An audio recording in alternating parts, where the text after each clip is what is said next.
Well, good afternoon. Thank you, everyone, for spending your lunch hour with us today. We're grateful to have you here. I'm Madison Hartman, the Coalition Manager for Parents for School Options in Pennsylvania. And we're going to be discussing an integral part of our education landscape, which is Pennsylvania's standardized testing model. We're going to spend the next 45 minutes dissecting the complexities of the current testing paradigm, particularly its implications for the many Pennsylvania students engaged in online learning. So we'll examine the feasibility of remote testing and discuss insights from other states' approaches to remote testing. Here with us today to provide expert insights are Kristen Taegi, the Executive Director of Parents for School Options, Wei Barr, Board Member of Parents for School Options, and lobbyist Scott Bishop from Long, Nyquist and Associates. So I will invite each panelist to introduce themselves, followed by a round of questions from me, and then the floor will be open to all of you for your queries. So feel free to drop your questions in the chat box as we proceed. And Kristen, I will hand the proverbial mic over to you. Thanks, Madison.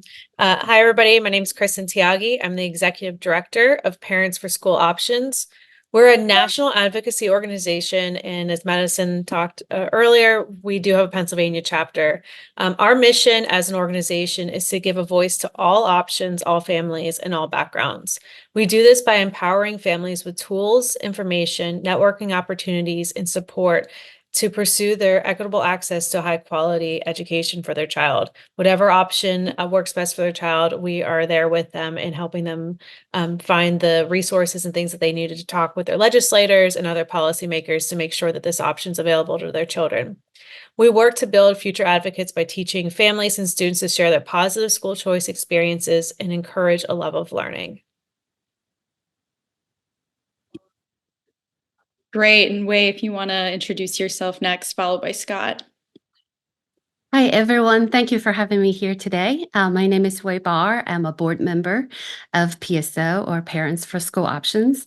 So I am a parent myself. I became involved with the advocacy because my children, both of my daughters, were students at Alabama Virtual Academy, which one of them has already graduated, and the other one is about to graduate this year. So I'm very passionate for advocating for parent choice. And again, thanks for having me here today. Hi, everyone. I'm Scott Bishop, and I'm a lobbyist in Harrisburg. And so we represent a couple of cyber charter schools as well as Stride. And what we try to do is encourage our state policymakers to make good, smart decisions about cyber charter school education here in the Commonwealth. And as we'll talk about when we get into Q&A, that's generally speaking an uphill battle. But with that, I'll turn it back to Madison. We can get right into it. Great. Well, thank you again for being here with us today.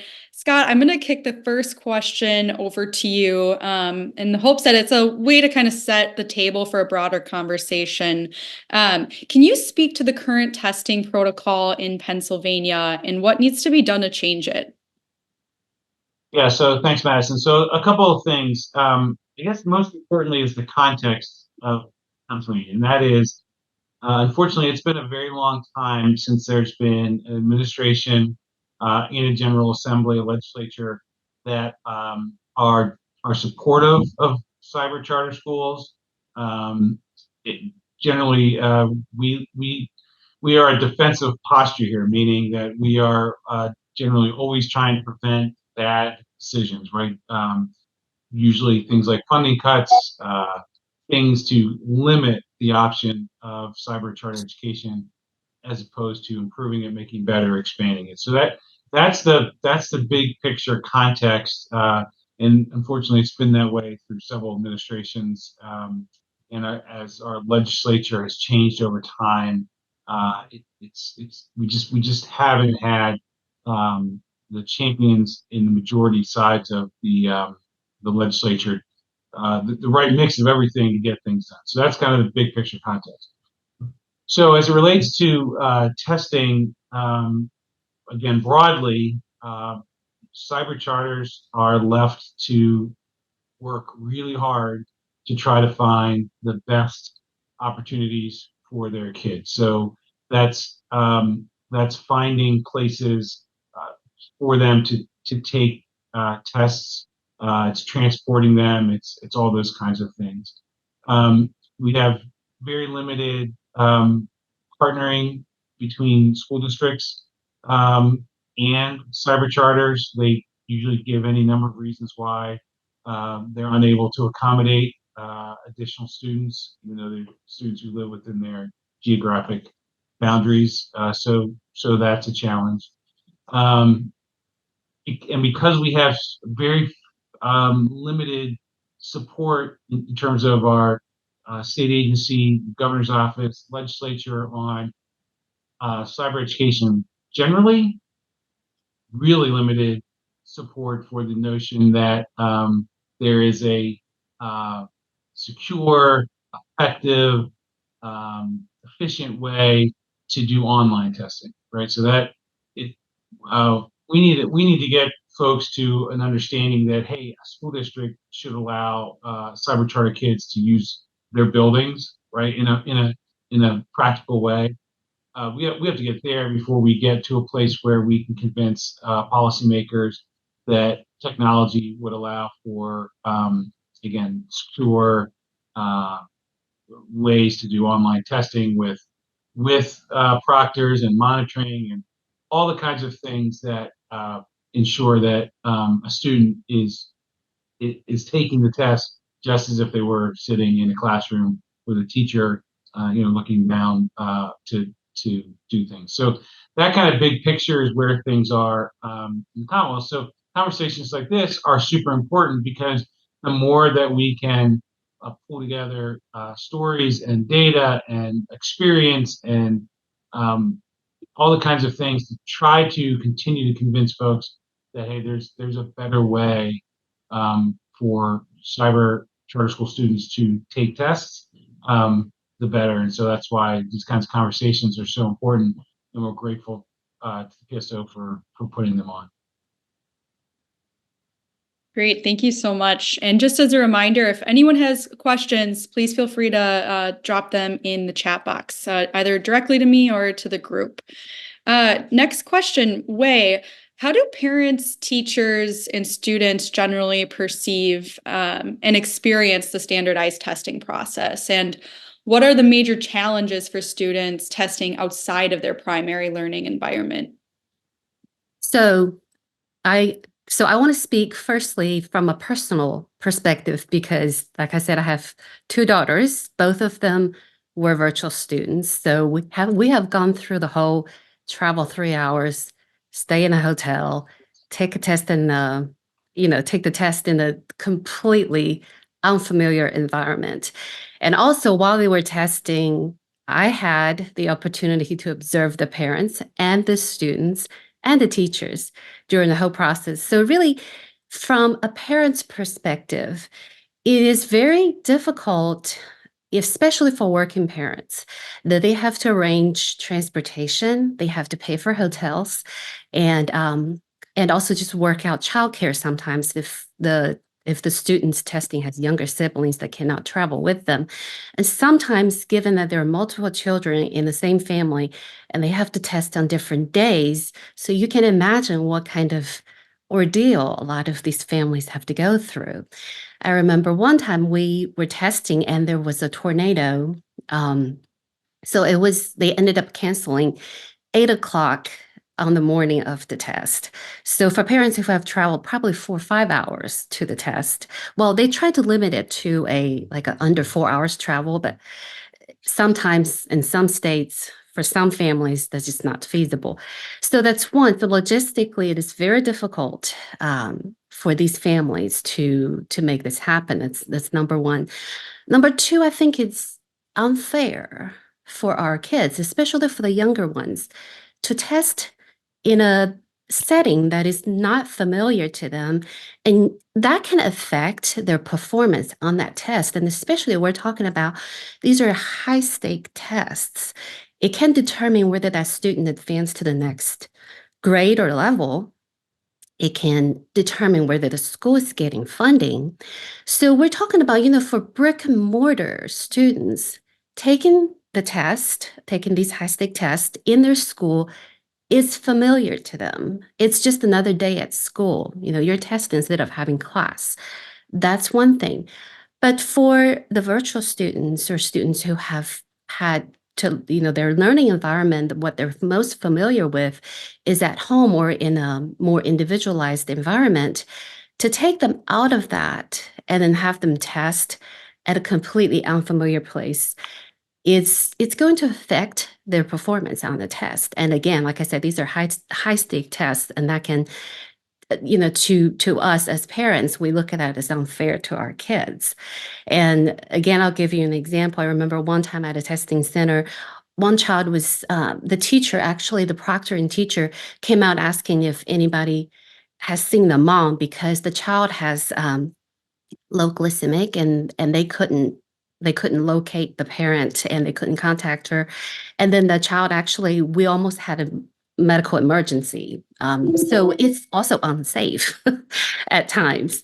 And then lastly, for the teachers, they have to take the time off to travel on the road, sometimes for 1 week or 2 weeks at a time. That's a lot of loss of instructions. And we're talking about already, the limited time that they have.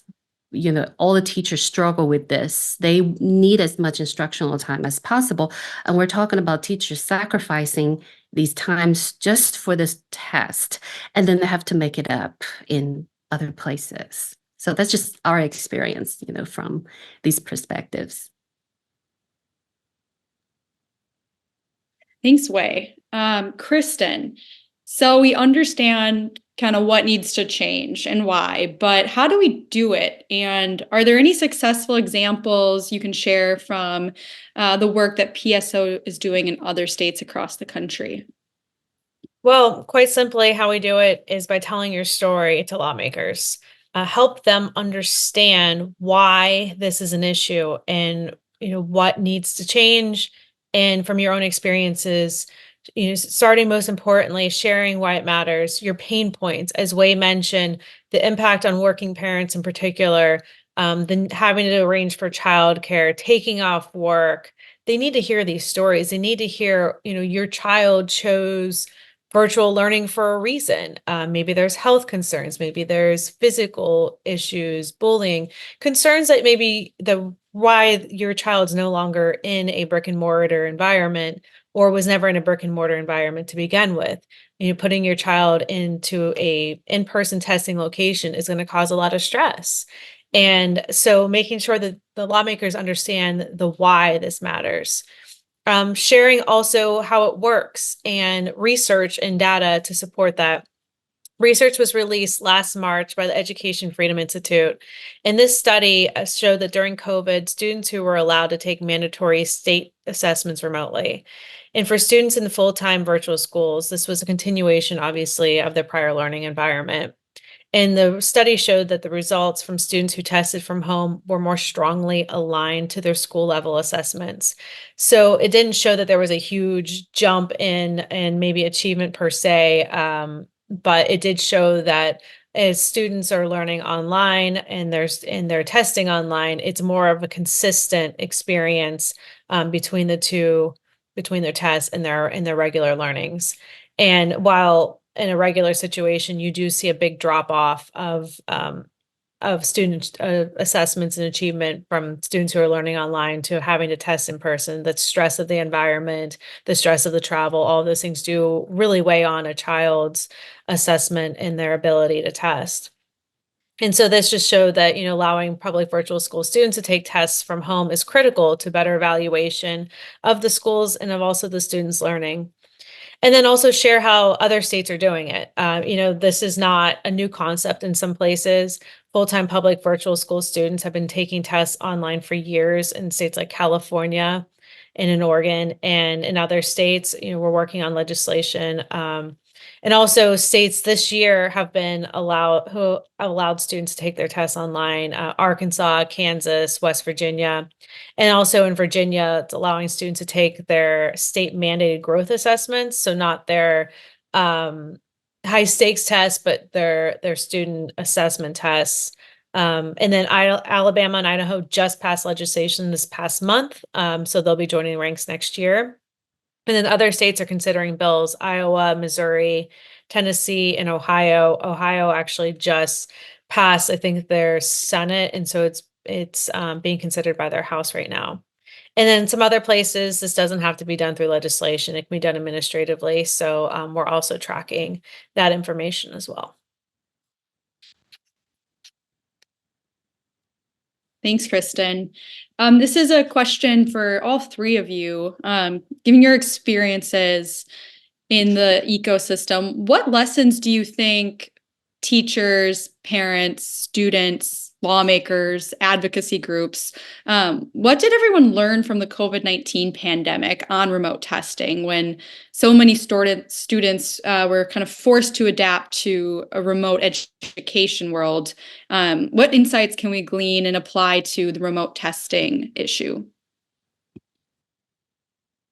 Well, I think the research that I just pointed to from the Education Freedom Institute really paints a tremendous picture of the impact that remote testing and allowing students to test in an environment that works best for them really did show that it's a better assessment tool for a child's progress and growth.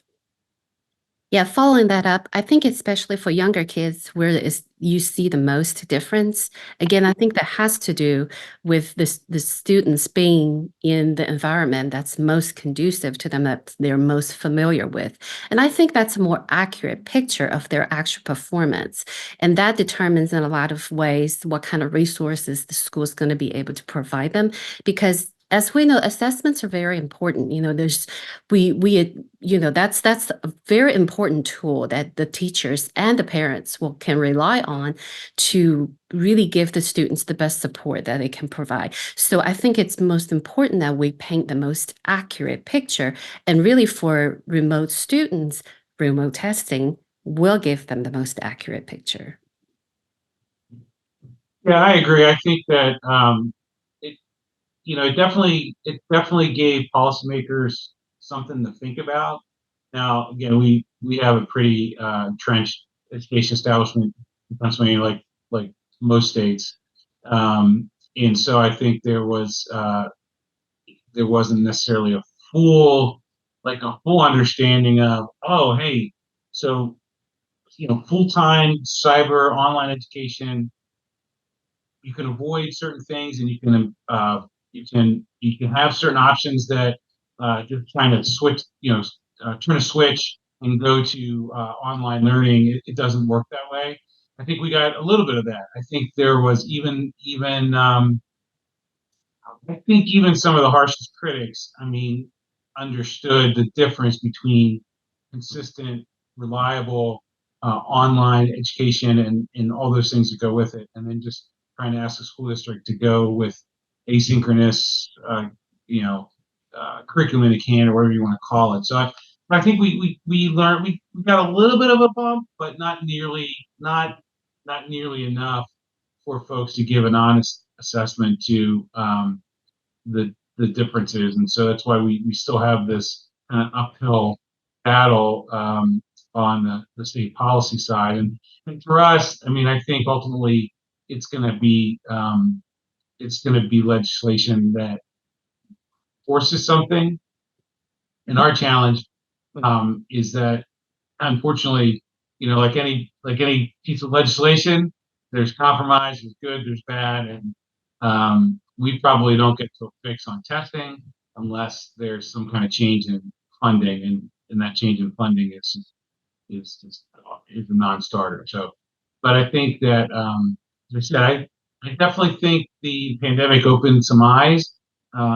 It's not enough to kind of give us that groundswell of support that we would have needed to maybe try to do some policy changes. Following up on that, Scott, are there any specific tactics that you think third-party and groups and other advocacy groups in Pennsylvania can take to effectively bring this to the conversation again amongst lawmakers and make it an issue?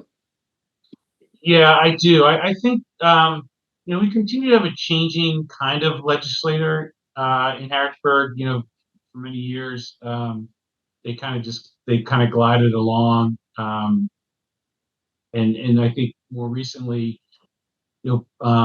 personal constituent um, contact is so important, and telling and honestly telling the reasons why. Okay, a couple things. First, most importantly, for sure, is being able to tell and understand the different reasons why a family chooses a cyber charter school. Okay, we just had a hearing, a budget hearing last week, and even the Department of Education, our Department of Education, who has put forth a significant reduction to cyber charter funding, acquiesce that there are a lot of different reasons beyond academic performance that a family chooses a cyber charter school. And so that's really important, because I think the idea that the more stories, the more ways in which folks can make it differentiate. We're not talking apples to apples, right? There's a zillion reasons why families choose. So I think that messaging is super important, and really the extent that organizations can help parents get in front of legislators to tell them then personally why and what this is all about can make a difference. Um, it's a different area, but I will tell you that family stories can make a huge difference. We represent a client in another line of work, but we arranged for a kind of a sit down with the governor and this family, and I mean it made a huge difference, because you go from thinking about it in the abstract, when you sit down in front of a family telling their story, and you can't escape it, right? You can't like one off it. It's huge, and so that the extent that organizations can help get more families doing that, it's just so important. Again, legislators, they get an earful from the education establishment. There's not much we can do about that, right? It's just part of the landscape. But really, getting those family stories, it's so important. It can have a huge impact. Thanks. Speaking of the power of stories, Kristen and Wei, are there any stories that have worked in other states that was a really powerful way of messaging this issue, since there are so many ways to tell this story? So I think from thinking about some of the other states, really some big ones kind of stand out to me are the impact on working families, the impact on, it's very tangible for a lawmaker to understand that how expensive childcare can be. They've all had to, if they've got children, had to scramble and find coverage and things. And so they know how hard that can be. Taking off time from work. Some employers are not so flexible with that, and just the impact on the family and the stress that it causes on a parent to make it just to make sure that your child can take a test that could be taken online.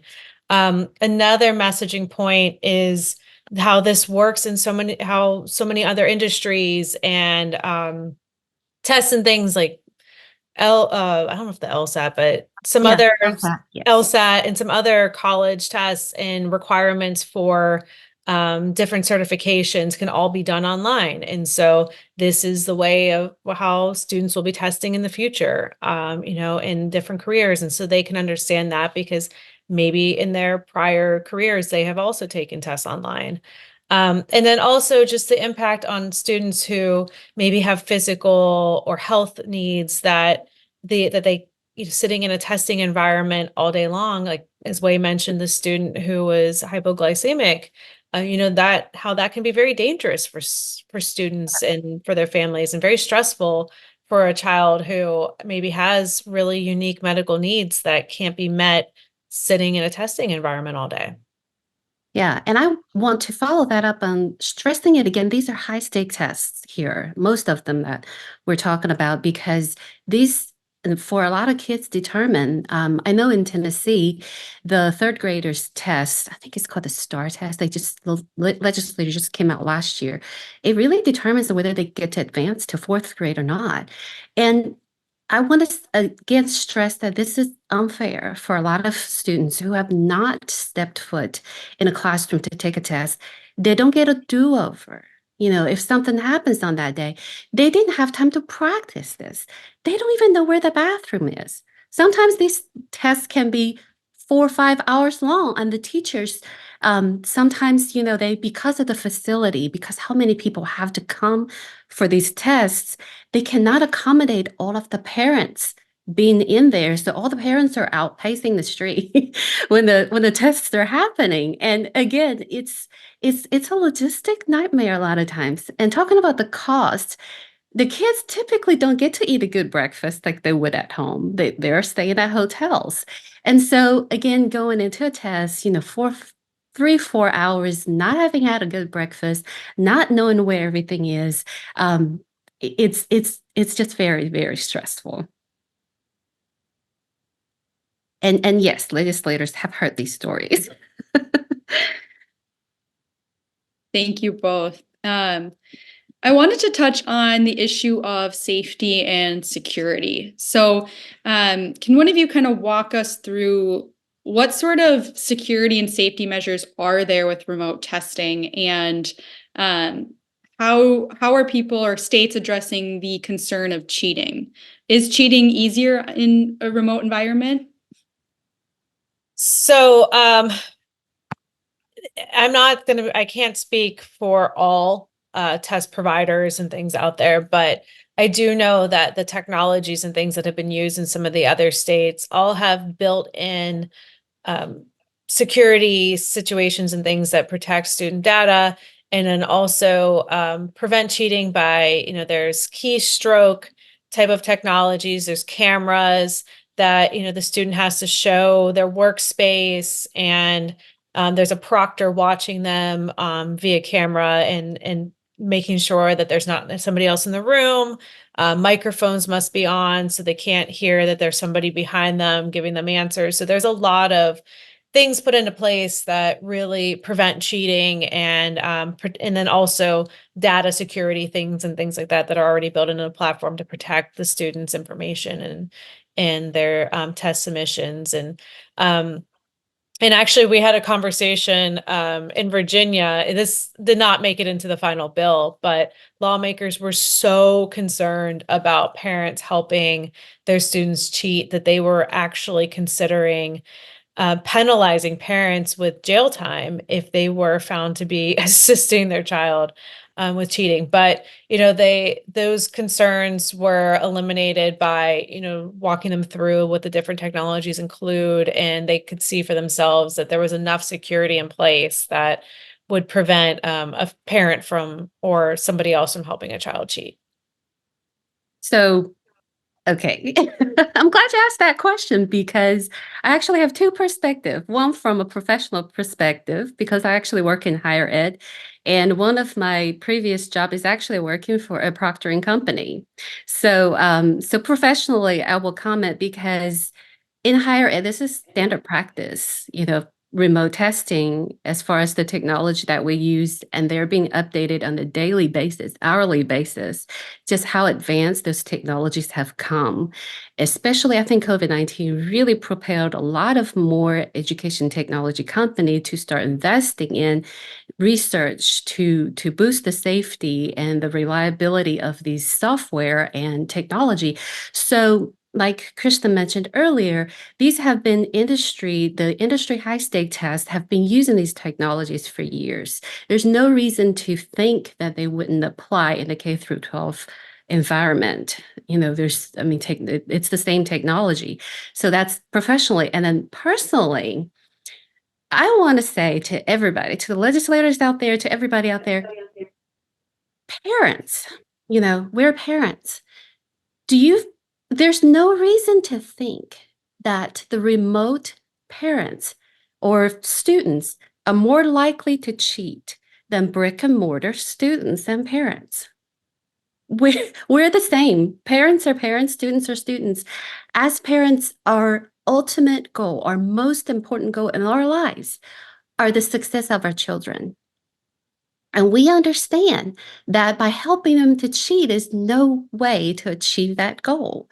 So I think we're aligned as far as legislator and parents and school is that we all want the best for the children. But as to how we get there, what measures do we take in order to give us those benchmark, in order to give us those criteria or points that we can base our decision upon? I think that's where we differ just a little bit. And so I will say again, as our organization always say, please trust parents. We really do want our children to succeed. And so really, as a parent, I will say and we believe that remote testing offers our children the best chance to have a accurate picture of their academic achievement, demonstrated so that we can get the resources that we need. Thank you.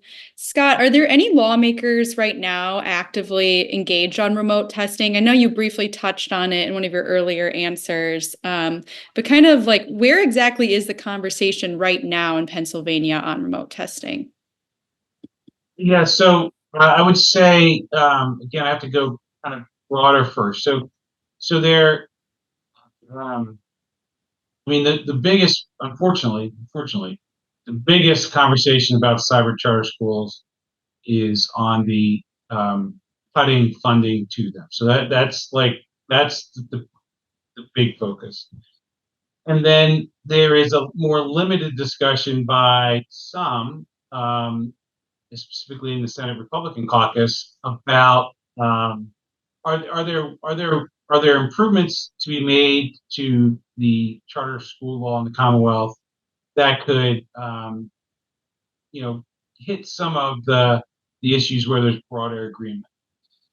Unfortunately, testing, remote testing is not part of that conversation at all. There's been some discussion about, I don't want to say forcing, but maybe that's the right word, school districts to provide space to cyber charter students, but it's kind of it's a limited.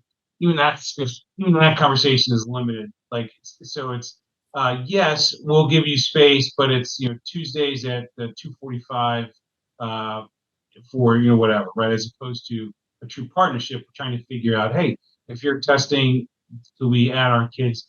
Do we add some students to this setup or whatever, right? So it's limited. So unfortunately, at the end of the day, there's not at the moment really a super strong push for even non-remote, even just practical using school facilities, district facilities as a place. So that's kind of where we are, unfortunately.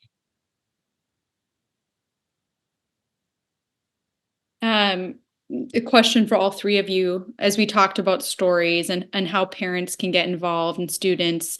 What is the best way of sharing someone's story? Like, is it going to the media? Is it kind of finding a lawmaker to echo your voice? What's the most effective way to communicate? I would say come to us. We are happy to help you in telling your story and making sure that it gets heard and connected with lawmakers. The most impactful way to get to a lawmaker is to have a one-on-one meeting with them. And that is something we are happy to help arrange and to facilitate. We also can help draft letters to the editors, opinion editorials for local newspapers, and really just try to put stories out there on social media.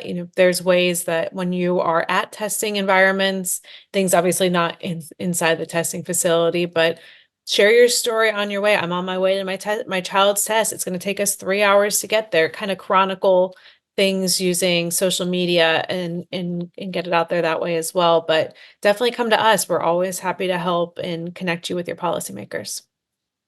And we like to connect you with the other parents as well, because it can be a very lonely journey a lot of times. And you feel like you're the only one out there fighting for this. You're not.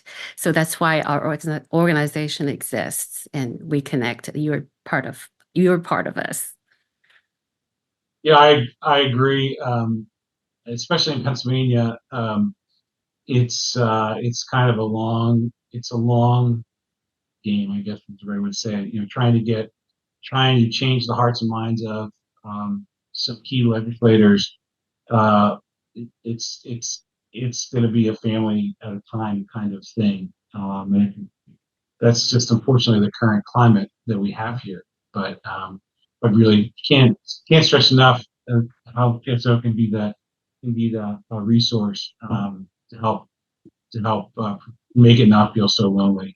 It's lonely for us lobbyists too, because there's a couple of us and then the entire education establishment who has, we're not going to cry like, we're out, matched per se, but there's a lot more of them than there is of us trying to, again, change the dynamic here in the Commonwealth. Great. Well, if anyone wants to share anything else, please do. But otherwise, I think this will be kind of the conclusion of today's webinar. Hey, Doug. But yes, we really. hey, can I just jump in real quickly? So first of all, I want to thank this team. So I apologize I was late. I was just visiting with Representative Craig Statz, who has always been a strong supporter. And I just wanted to thank this team for all that you all do to support our students and families across the state. I think one of the things that many of our elected officials forget is that there are students at the heart of all of these decisions, right? And I think you all have made it so clear that parents are looking for the best option for their children, and we all want to be working together to support children, right? And I think that's sometimes where some elected officials and some school district leaders and a lot of people get confused by that.